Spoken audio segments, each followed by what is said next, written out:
l'Esprit céleste, nous avons trouvé la voie véritable.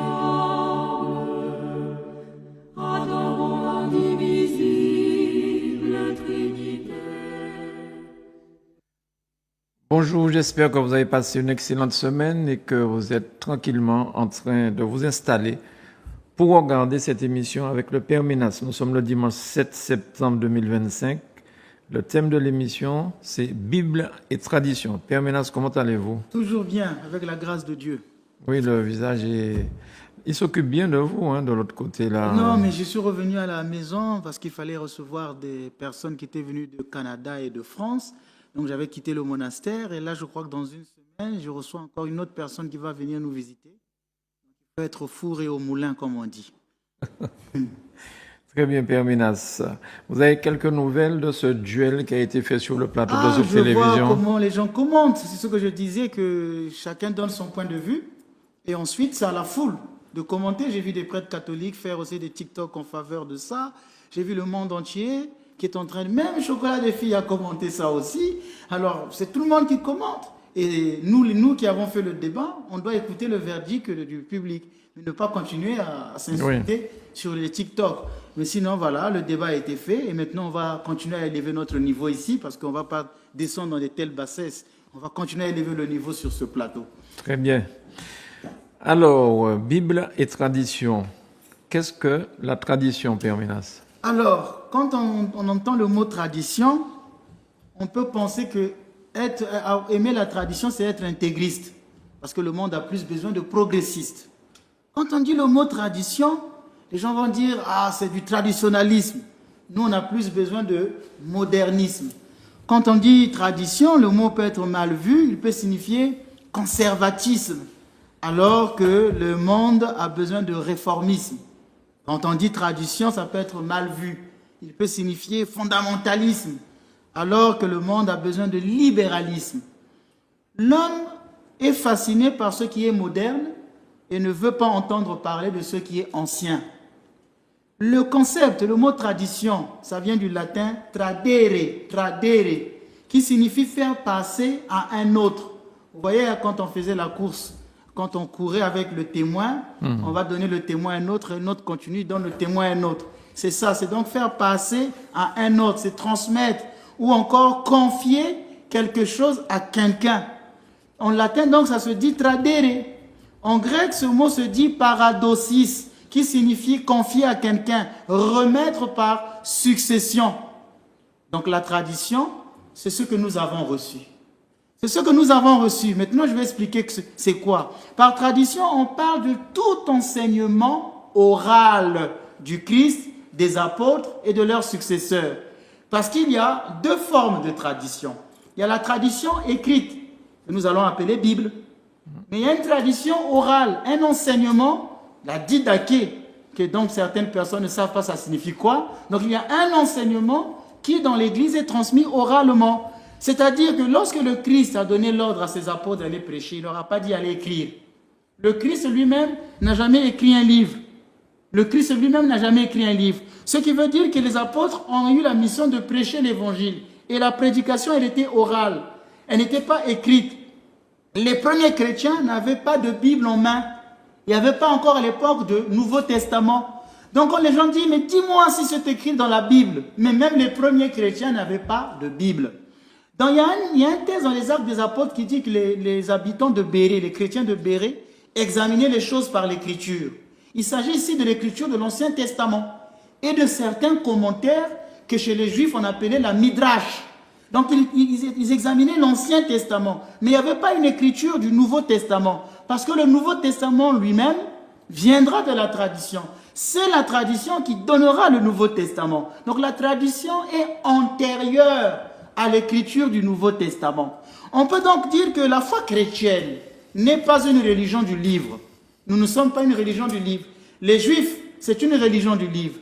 Les musulmans, c'est une religion du livre, mais pas la foi chrétienne. Elle ne fait pas une religion livresse, elle ne l'a jamais été. Donc les gens qui disent, citez-moi un chapitre biblique, citez-moi un verset biblique, ils ne savent pas que la foi chrétienne n'est pas une religion du livre. Car la parole de Dieu n'est pas que j'ai bien dit, je prononce bien, n'est pas que dans le Nouveau Testament. La parole de Dieu, elle est dans toute la tradition de l'Église. Donc on peut dire que la foi chrétienne est une religion de la parole de Dieu et non une religion du livre. Ce n'est pas cela. Alors ainsi même, avec la rédaction des Écritures, tout son enseignement, toute son action ne furent pas mis dans la Bible. L'enseignement du Christ, tout ce qu'il a eu à faire n'était pas mis dans la Bible. D'ailleurs, c'est pourquoi Jean chapitre 21 clôture en disant que Jésus a fait beaucoup de choses, a dit beaucoup de choses. Si l'on devait l'écrire, il n'y aurait eu aucun livre qui pouvait contenir cela. D'où la fois passée, on disait que tout n'est pas écrit dans la Bible. Donc quand on lit la Bible, il faut donc la lire à la lumière de la tradition. Je veux donner un fondement biblique de tout ce que je viens de dire. Souvent, comme les gens me disent, cite-moi un verset biblique. Il y a même des gens qui ont prétendu ici sur ce plateau que je ne citais pas des versets bibliques. Ça fait 2 ans, 3 ans que j'enseigne sur ce plateau. Vous allez faire un débat, alors vous n'avez même pas le temps d'étudier votre adversaire. Moi, je me rappelle quand je faisais le karaté à l'époque, j'avais le temps d'aller voir les combats des autres. Et je pouvais regarder, connaître leurs points faibles. Et quand j'arrivais sur le tatami, je tapais. Parce que je connaissais leurs points faibles.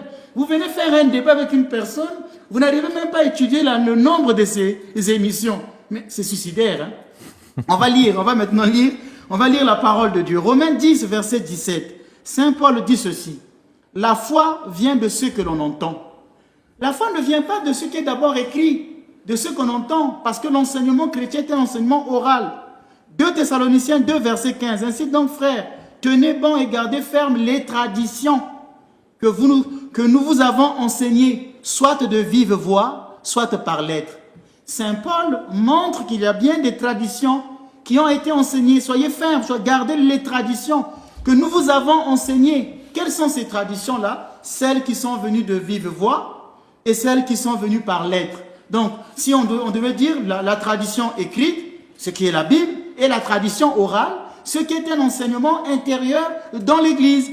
Lui-même, parce qu'il a été appelé le dernier, se sont liés à la tradition. Saint Paul, qui remonte aux premiers apôtres, il dira « Je vous ai transmis ceci, ce que j'ai moi-même reçu ». 1 Corinthiens chapitre 15, verset 3. Saint Paul dit que je vous ai transmis ce que j'ai moi-même reçu des premiers apôtres. L'apôtre Saint Jean dira dans 2 Jean chapitre 12, il dira « J'ai bien des choses à vous écrire. Je n'ai pas voulu le faire avec du papier et de l'encre. Mais j'espère me rendre chez vous et vous parler de vive voix pour que notre joie soit parfaite. » Donc il trouve que je ne peux pas tout vous dire par de l'encre, par écrit, par la Bible. Mais il y a des enseignements que je veux vous donner, que vous allez retenir par votre cœur. Et Saint Paul plus tard dira à Timothée, 2 Timothée 2, verset 2, c'est le chapitre qu'a beaucoup cité, c'est un charlatan de la foi qui était venu sur ce plateau. Il le citait beaucoup sans en comprendre le sens. Donc je lui disais, mais tu cites des versets bibliques dont tu ne comprends pas le sens. En fait, il parlait de la tradition. Ce que tu m'as entendu dire en présence de nombreux témoins, confie-le à des hommes dignes de foi qui seront capables de l'enseigner aux autres à leur tour. Là, il pose le fondement de l'enseignement oral, de la tradition. Je viens de donner un fondement biblique. Allons-y maintenant en patristique. Pour ceux qui aiment la théologie, ils aiment bien les pères. C'est Saint Irénée qui dit ceci. Qu'en serait-il si les apôtres ne nous avaient pas laissé d'écrit? Admettons qu'il n'y avait pas de Bible. Comment on allait faire? Puisque je viens de vous dire que les apôtres ont prêché sans Bible. Donc c'est la tradition orale. J'étais là. Maintenant, Saint Irénée pose la question. Mais s'il n'y avait pas eu d'écriture, donc quand vous me dites, montre-moi dans la Bible. Admettons qu'on dise au pasteur, mais s'il n'y avait pas de Bible, comment tu allais faire pour prêcher? Et Saint Irénée pose la question, mais s'il n'y avait pas de Bible, qu'en serait-il de l'enseignement dans l'Église? C'est là l'importance. Et il va répondre. Ne devrait-on pas suivre l'ordonnance de la tradition qu'ils ont transmise à ceux auxquels ils ont confié l'Église? Cette ordonnance est suivie par beaucoup de peuples barbares qui croient au Christ sans papier et sans encre, alors qu'ils possèdent le salut inscrit dans leur cœur par le Saint-Esprit et qu'ils conservent soigneusement l'antique tradition. C'est dans son livre célèbre « Contre les hérésies » que Saint Irénée. Donc aujourd'hui, au début, l'enseignement se faisait oralement partout. Il n'y avait pas de Bible. Personne ne pouvait dire « Montre-moi ce que tu dis là si c'est dans la Bible ». Il y avait déjà l'enseignement, la tradition. Pour me résumer, il y a donc 2 modes distincts de la transmission de la parole de Dieu. La parole de Dieu, elle est transmise de 2 manières. Par la Bible et par la tradition. Oui. En vous écoutant parler, je revois des images en Afrique ou sous un baobab. Je vois, il y a beaucoup de personnes qui sont là et il y a des gens d'un certain âge qui transmettent. C'est ça. Et voilà, c'est comme ça que ça se faisait, Ça en se fait, la faisait. transmission. Très bien, c'est ce que nous on appelle le mbongi. Hein? Donc D'accord. on se réunissait autour d'un arbre, il y avait le feu, et nos parents, nos grands-parents nous racontaient des contes, et derrière les contes, il y avait une sagesse qui se dégageait. Mais pourtant, rien n'était écrit. C'est ça. Et donc, c'est la même chose aussi, vous avez vraiment compris. Bon, mais il y a des gens qui ne vont pas comprendre, malheureusement. Alors, quelle relation l'écriture entretient-elle avec la tradition Père Ménas? Alors là, je voudrais noter qu'on va noter trois choses que j'ai préparées. Oui. Pour cela, il y a trois choses qu'on va noter. C'est que, un, la Bible est née de la tradition. Je l'ai dit tout à l'heure quand j'ai dit que la tradition est antérieure à la Bible.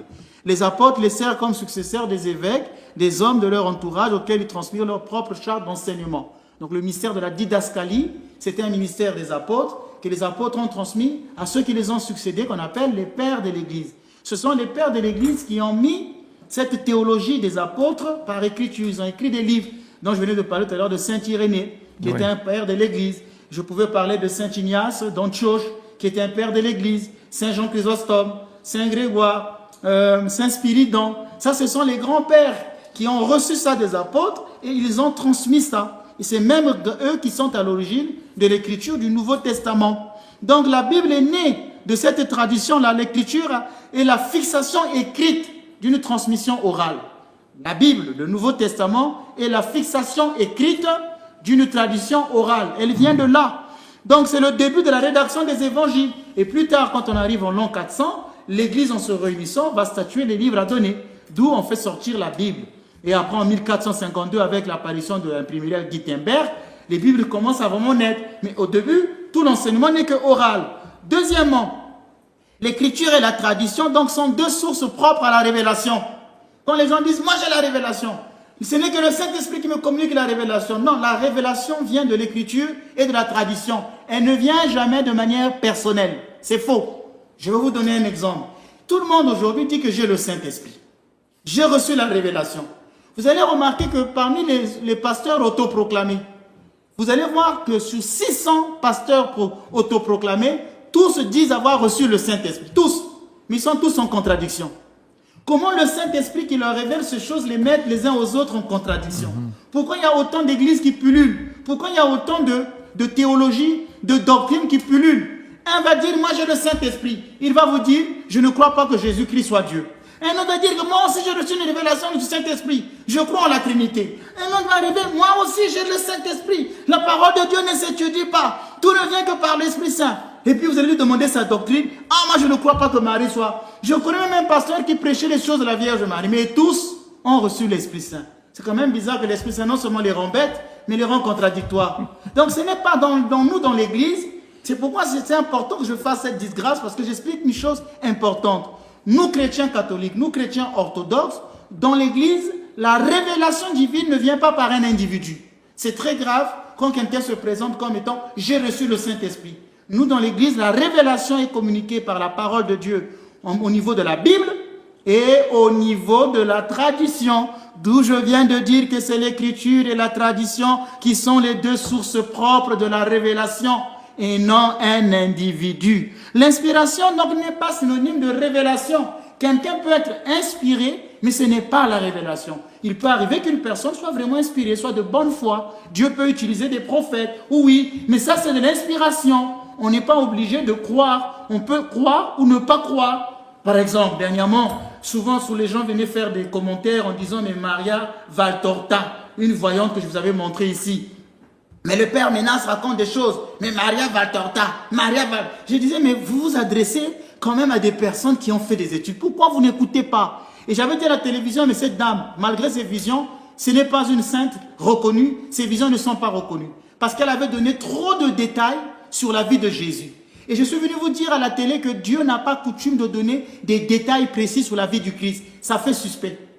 J'avais dit ça, les gens ne m'ont même pas écouté. Un mois après le Vatican, venait de donner un décret disant que les visions de Maria Valtorta ne sont pas reconnues.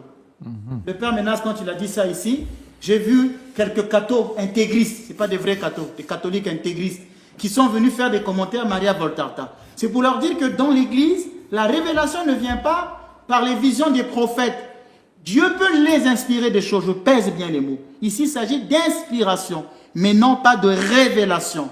Je voulais dire qu'en réduisant la révélation à la simple lecture de la Bible, on finit par ne plus voir l'ensemble de la révélation dans toute sa totalité. Quelqu'un qui dit « cite-moi un chapitre biblique » et qui pense que la révélation ne vient que de la Bible, ne peut pas comprendre la plénitude de la révélation, qui elle est contenue et dans la Bible et dans la révélation. Troisièmement, je voulais terminer une chose qui est très bien, la Bible contient des vérités implicites. Et la tradition, elle, contient des vérités explicites. Ça, c'est une phrase à noter. Le professeur donne le cours, les élèves notent. La Bible contient des vérités implicites et la tradition des vérités explicites. Laissez-moi vous expliquer. Il existe certains sujets qui sont implicites ou ambigus dans la Bible. Par exemple, le mystère de la Trinité. Formellement, on a des traces. Par exemple, l'hérétique que j'ai reçu dimanche passé dit sur les réseaux sociaux, il se met à crier en disant que quand j'ai parlé du baptême au nom du Père et du Fils et du Saint-Esprit, il dit que non, la Trinité n'existe pas, Jésus est Dieu. Donc, la Trinité, c'est Jésus lui-même. Donc, il n'y a pas de Père, il n'y a pas de l'Esprit Saint. Donc, quand Jésus priait son Père, il faisait semblant. Quand Jésus s'adresse au Père, donc il faisait semblant, il se priait lui-même. Même là, il y a quelque chose qui ne va pas. Le jour de son baptême, on entend une voix dire « Celui-ci est mon Fils bien-aimé ». Donc, c'est Jésus lui-même qui parlait à lui-même. Mais vous voyez, tout ce monde-là, bon, tout le monde est devenu pasteur. Donc, vous voyez qu'il y a des sujets qui sont ambigus, qu'on ne peut pas totalement comprendre dans la Bible. Les Écritures, donc, ont besoin d'être interprétées. Et les sujets implicites doivent devenir explicites. Il faut donc, à partir de l'Écriture, chercher les germes de la doctrine. Et c'est ça le rôle de la tradition. C'est la tradition qui va expliquer l'Écriture. Quand la tradition dit qu'il faut baptiser au nom du Père et du Fils et du Saint-Esprit, même si ce n'est pas explicitement écrit dans la Bible, mais la tradition le dit de manière explicite. C'est pourquoi ils vont vous dire, il ne faut pas baptiser au nom du Père et du Fils et du Saint-Esprit, mais il faut baptiser au nom de Jésus. Montrez-moi un verset de la Bible où on en a dit que les apôtres ont baptisé au nom de Jésus. C'est ça maintenant actuellement leur débat sur TikTok. Hein. C'est devenu ça leur débat. Montrez-moi un verset de la Bible où l'on dit qu'il faut baptiser au nom du Père et du Fils et du Saint-Esprit. Dans le Nouveau Testament, les apôtres ont baptisé au nom de Jésus. C'est pourquoi je venais de dire que la Bible contient des vérités implicites, que la tradition rendra explicite. La révélation est contenue non pas dans la Bible seulement, mais dans la tradition. Je veux par exemple expliquer, il y a un document qu'on appelle la Didaché, qui est venu après les évangiles. C'est vers l'an 70, avant la chute de Jérusalem. C'est vers la moitié du 2e siècle à Antioche que ce livre est né. C'est donc dans la Didaché qu'on va par exemple découvrir des choses. Notons le baptême par exemple. La Didaché dit que le baptême doit se faire dans l'eau vive. Dans la Bible, ce n'est pas écrit, on a déjà été baptisé. On ne précise pas. C'est dans une rivière ou dans la mer. Il est précisé qu'en cas de nécessité, on peut utiliser une autre eau. Il est aussi précisé dans la Didaché qu'exceptionnellement le baptême pourrait être conféré par infusion, en versant 3 fois de l'eau sur la tête, au nom du Père et du Fils et du Saint-Esprit. Dans la Bible, implicitement, il est parlé du baptême. Mais là, dans la tradition, on va préciser comment baptiser, avec quelle formule. Si la tradition le sanctionne, le dit déjà, je n'ai plus besoin d'aller chercher encore dans l'Écriture, puisque la tradition vient de le sanctionner. Par exemple, le nombre des sacrements. Dans l'Église orthocatholique, il y a 7 sacrements. Nous, l'Église orthodoxe, nous avons aussi 7 sacrements. Mais nous disons qu'il y a aussi d'autres actions qui peuvent être considérées comme des sacrements. Comme chez nous, la bénédiction de l'eau est considérée comme un sacrement. Chez nos frères catholiques, c'est un sacramental. Mais là n'est pas le problème. Je voulais simplement dire, par exemple, nous avons fixé 7 sacrements. Baptême, chrismation ou confirmation, Eucharistie, qu'on appelle les sacrements de l'initiation chrétienne. Nous avons les sacrements sociaux, le mariage et l'ordination des prêtres. Nous avons les sacrements de guérison, la pénitence et l'onction d'huile. Mais est-ce que la Bible, en tant que telle, dit qu'il y a 7 sacrements? Ces vérités implicitement sont dans la Bible, puisqu'on voit que ces sacrements que je viens de citer sont dans la Bible. Mais la tradition va les chercher, va interpréter le texte. Donc si les gens peuvent comprendre ce que je dis, c'est que la Bible a des vérités implicites. Je prends un autre cas. L'enseignement de l'Église sur le jeûne, la pratique du jeûne. On disait qu'il fallait jeûner 2 fois par semaine, le mercredi et le vendredi. Parce que les Juifs, eux, jeûnaient le mardi et jeudi. Les premiers chrétiens ont instauré le jeûne du mercredi et vendredi comme jour de pénitence. Mais est-ce que c'est dans la Bible? Implicitement, oui. Mais la tradition va le dire de manière explicite. Par exemple, le Notre Père. la tradition disait qu'il fallait réciter le Notre Père 3 fois par jour, le matin, à midi et le soir. La prière des heures, elle est venue de la tradition. Par exemple, l'Eucharistie doit être célébrée le dimanche. Dans l'Évangile, on a déjà quelques miettes de cette révélation. On voit les apôtres qui se réunissent le dimanche. Mais peut-être qu'on peut prendre le sabbat, un samedi.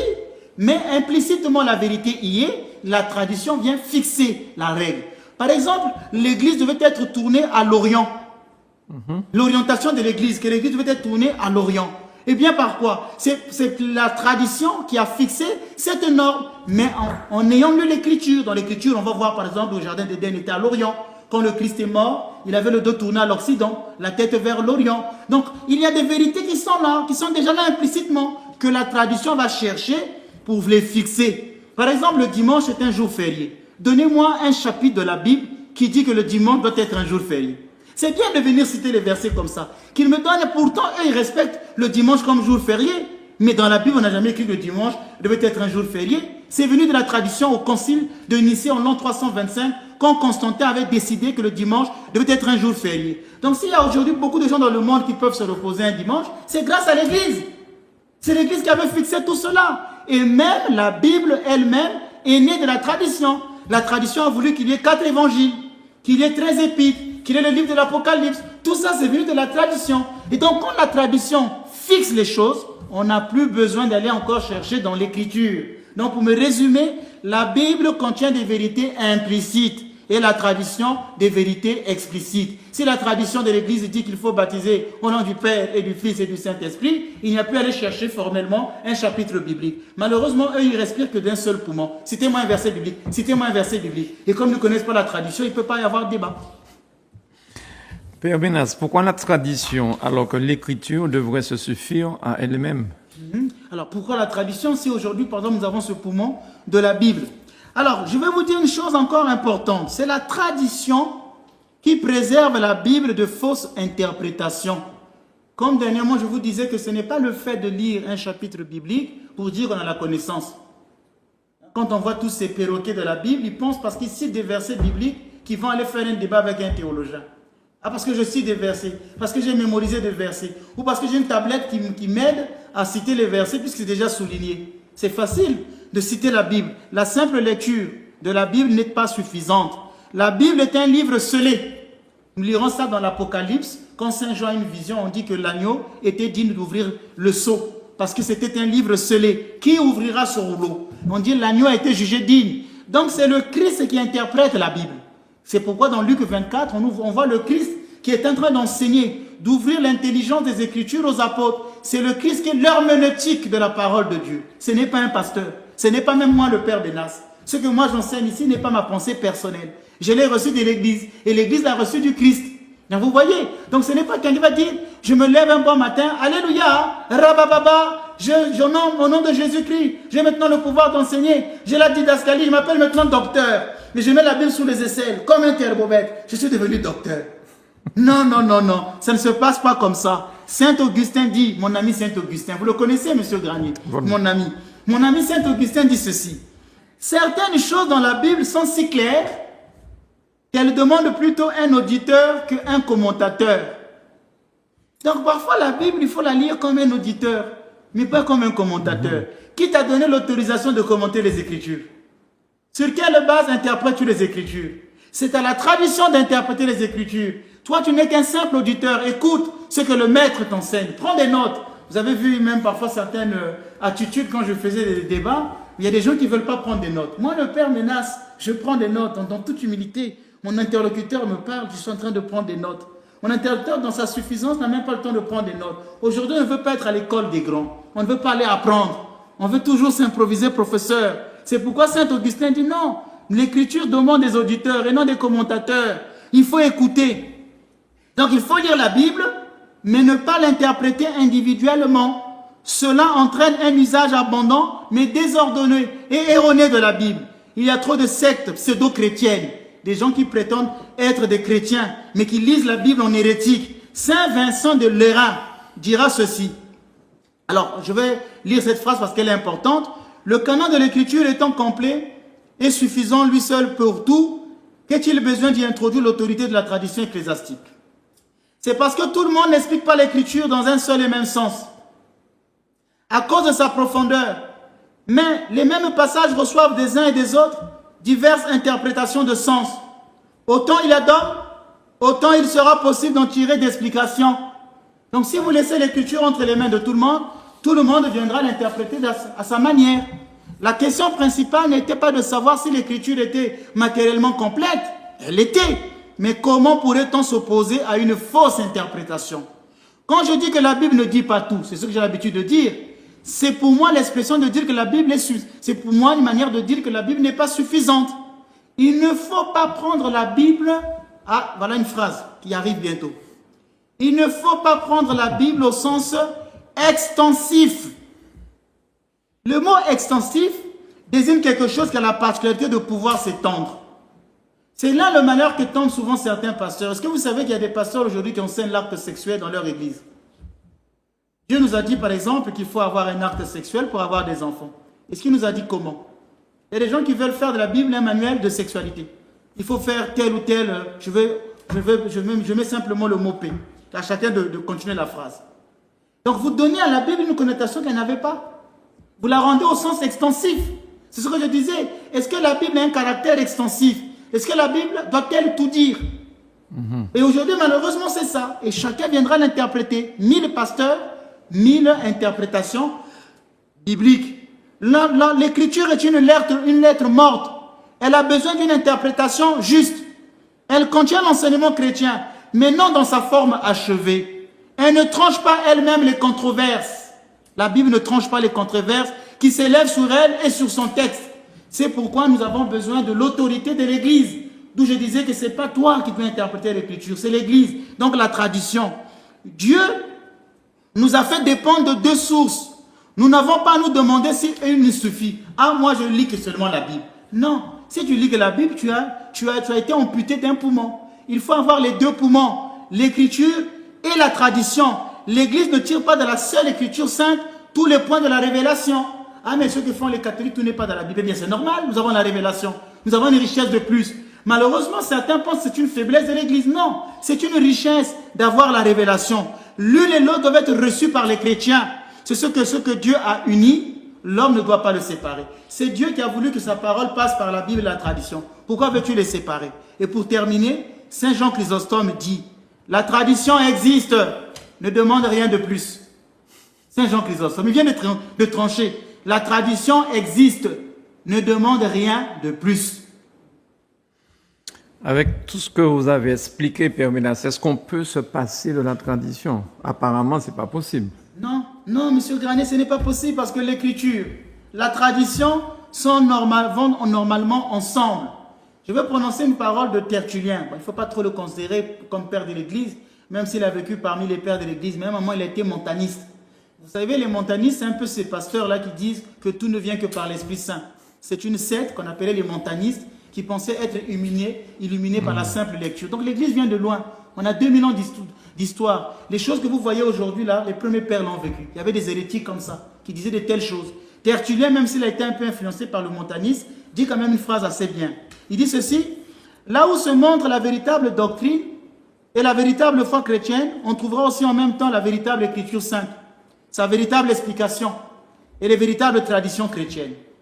Origène, qui n'avait pas été reconnu comme saint parce qu'il s'était fait castrer, il voulait tellement être saint qu'apparemment il avait un problème avec sa sexualité et il a entendu Jésus qui dit que quand ton œil droit t'emmène au péché, il faut l'arracher, quand ta main t'emmène au péché, il faut la couper, et lui il a fait ça au sens strict, fondamentalisme biblique. Il s'est fait couper la partie génitale pour ne plus pécher et l'Église ne l'a pas reconnu comme saint. Alors Origène dit ceci, il ne faut croire que la vérité qui ne s'encarte rien de la tradition ecclésiastique et apostolique. Saint Épiphane, lui c'est un père de l'Église, nous l'avons dans l'Église, il dit ceci, la tradition elle aussi est nécessaire, car on ne peut pas tout rendre dans l'Écriture. C'est pourquoi les saints apôtres nous ont laissé une partie de leur enseignement dans les Écritures, le reste au moyen des traditions.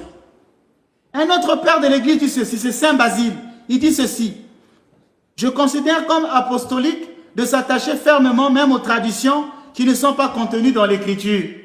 Pourtant, ces gens-là sont proches des apôtres. Hein? Ils sont proches des apôtres, mais ils disent tous la même chose. Saint Augustin, mon ami, je ne pouvais pas passer sans le citer une fois de plus. Saint Augustin dit ceci, Il y a beaucoup de choses auxquelles l'Église est fermement attachée et qu'on est autorisé par conséquent à regarder comme ordonnées par les apôtres, bien qu'elles ne nous aient pas été transmises par la Bible. Alors ceux-là sont en proximité historique des apôtres. Ils vivent presque à leur époque. Tous ces pères-là vous disent la même chose. Et c'est quelqu'un 2000 ans après qui vient vous dire « Moi, je suis venu remettre les gens dans la tradition apostolique. » On a entendu ça sur ce plateau. 2000 ans après. Parce que vous en êtes écartés. Alors que depuis 2000 ans, l'Église garde les gens dans la tradition apostolique. C'est ce que disent les pères de l'Église. Gardez les traditions apostoliques. C'est les traditions apostoliques qu'on a eu le signe de la croix. C'est eux qui nous l'ont enseigné. Ce n'est pas une invention des catholiques. C'est les pères qui nous l'ont enseigné. Parce qu'en proximité des apôtres. Et 2000 ans, tu viens dire que non, vous êtes trompés. Illuminisme. Donc vous voyez, donc on ne peut pas se passer des traditions. Tout ce que nous, l'Église, on fait, nous l'avons reçu des apôtres par enseignement oral.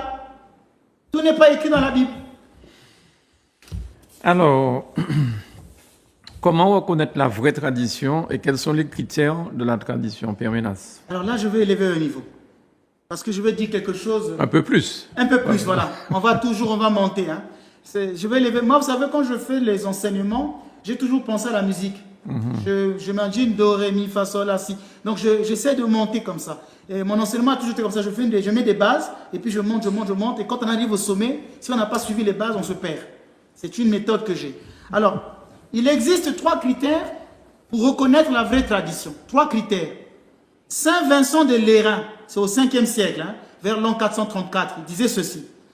Dans cette église catholique, il ne faut admettre en matière de foi que ce qui a été cru en tout temps, en tout lieu et par tous les fidèles. Cela est en effet vraiment et proprement catholique. Je vais expliquer. Parce qu'il y a des gens qui sont passés sur ce plateau qui disent devant tout le monde « Je suis catholique ».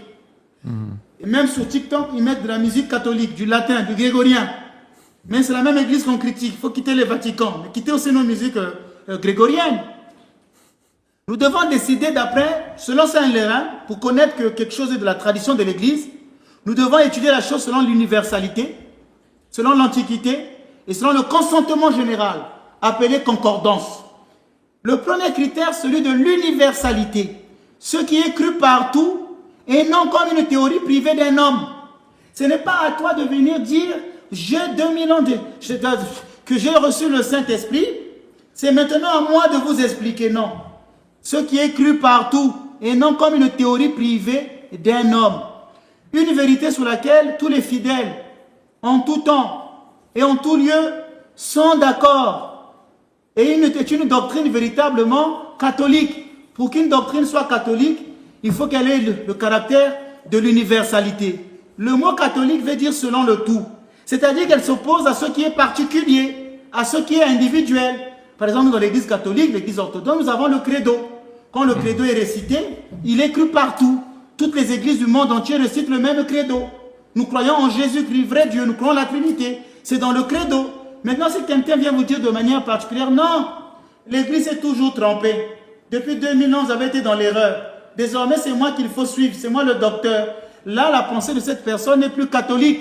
Pour que quelque chose soit catholique, il faut qu'il soit selon le tout. C'est pourquoi je disais la dernière fois, le mot catholique, ce n'est pas d'avoir une extension géographique. C'est selon le tout. Ainsi, si un pasteur pense d'une manière individualiste, particularisante, en posant son moi comme source de pensée, en cherchant à faire le buzz, il n'est pas dans l'esprit catholique. Il s'égare dans le schisme et l'hérésie. En ce moment-là, tout fidèle catholique n'a pas le droit de prier dans son église. Il est interdit à un fidèle catholique de prier dans une église des apostats, des schismatiques et des hérétiques. Nous, dans l'église orthodoxe, cette loi existe. Dans le niveau catholique, cette loi aussi existe. J'ai parfois reçu des chrétiens catholiques qui me disent « J'ai prié chez tel pasteur pendant des années. » Je lui disais « As-tu communié dans cette église ?» Oui. Si tu reviens à l'église catholique, le prêtre devra te faire prononcer le credo. Ouais, et tu devras même te confesser parce que tu es allé prier auprès d'un schismatique, d'un hérétique. Monsieur Granier, moi je ne peux pas manger à la table d'une personne qui insulte ma mère. Si vous insultez ma mère, je ne pourrai pas venir manger à votre table. Jamais. Je me rappelle quand j'étais enfant, je devais avoir 13-14 ans, j'étais dans un hôpital, et il y a une dame qui était là, qui était en train d'insulter ma mère. Monsieur Granier, j'ai bondi sous la dame. Je me rappelle que quand j'étais sorti du monastère, j'avais cette soutane, j'étais au Congo, on venait d'enterrer ma maman. Et il y a une personne qui avait fait une faute de conduite. Et quand je lui ai dit, mais monsieur, c'est pas comme ça. Le monsieur m'a insulté. L'insulte qu'on dit souvent de la maman. Alors que je venais d'enterrer ma maman à peine hier. L'instinct de fils que j'avais complètement oublié que j'avais une soutane. Juste parce que c'est ma maman. J'ai suivi le monsieur en voiture. Et quand je l'ai attrapé, il avait passé un mauvais quart d'heure. Parce qu'il s'est retrouvé après à l'hôpital. Je le dis à la télévision. Moi, on n'insulte pas ma maman.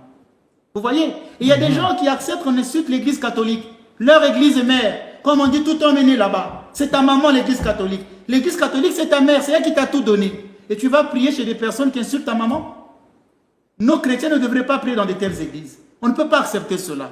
Le deuxième critère est celui de l'Antiquité. Saint Vincent de Lérins, il dit, la foi catholique correspond à ce que jadis ont proclamé nos pieux ancêtres et nos pères. Les hérétiques ont tendance à proclamer quelque chose de nouveau. L'hérésie est toujours une nouveauté. Moi, je viens vous apporter la révélation. Il faut que l'enseignement soit conforme à l'Antiquité. Et enfin, pour terminer, le troisième critère est celui du consensus. Il faut que tout le monde s'accorde sur la doctrine. Il faut que tout le monde s'accorde sur la doctrine. Je viens de terminer là aujourd'hui. Merci beaucoup. Ça va, Pierre? Oui, ça va. Je suis fatigué. Je vois que lorsque ça monte là, la pression, vous êtes pris aussi dedans. Hein? Oui, physiquement. C'est-à-dire que quand je fais beaucoup de travail à la fois, à un moment, je me sens parfois légèrement épuisé, j'ai besoin de me reposer. Et depuis un certain temps, je travaille beaucoup. Donc là, même quand j'enseigne, à un moment, j'ai envie de respirer un peu pour me reposer. Mais ça reviendra, la force, vous allez voir d'ici là. Alors dites-moi, Père Minas, il me semble que demain, si Dieu veut, il y a quelque chose qui se passe. Il y a quelqu'un qui est né une certaine date. C'est le 8 septembre demain. C'est le jour de la nativité de la Vierge Marie. L'Église catholique et l'Église orthodoxe célèbrent le jour de la Vierge Marie, sa nativité. Et Dieu a voulu que je sois né ce jour-là, pour dire que l'Orient et l'Occident jouaient une mélodie harmonieuse dans mon berceau. Déjà à ma naissance, Dieu m'appelait être le frère des catholiques et des orthodoxes par ma naissance. Donc demain, je célèbre l'anniversaire. Et ce qui est prévu à la paroisse, à 17h, nous avons la liturgie. La messe suivie après d'un agapé. Vous allez chanter? Julio Ecclesia, mais je le chanterai plutôt samedi prochain. Je vais organiser un concert. Un concert à la paroisse. Pas le lundi parce qu'il n'y aura pas beaucoup de monde. Mais samedi prochain à l'église, nous aurons un concert. Je chanterai du Julio Ecclesia. D'accord. Voilà. Quelque chose d'autre à proposer, non, à dire? Pour aujourd'hui, ça va parce que j'ai mis les bases. Dimanche prochain, on va élever le niveau. Très bien. Ben, merci beaucoup. Je vous souhaite de passer un excellent dimanche. Très bien. Merci. Fêtez beaucoup. bien. Vous, chez vous, j'espère que vous avez passé une excellente journée de dimanche. On se retrouve la semaine prochaine, même heure, même antenne. Et permettez-moi, Père Minas, de saluer tous ceux et toutes ces personnes qui viennent vous voir dans votre ermitage à la Martinique. Et ça permet de faire mieux connaître la Martinique, puisque ces gens qui viennent de votre pays, de l'Afrique, des États-Unis, du Canada, un petit peu partout, donc de connaître notre pays. Donc merci pour ça. C'est grâce à vous. Grâce à Dieu aussi. Merci. Grâce à Dieu. Surtout, oui. Merci beaucoup, Père Minas, et à très vite sur Zouk Télévision. Et c'est parti. Nous avons vu la vraie lumière. Nous avons reçu l'Esprit.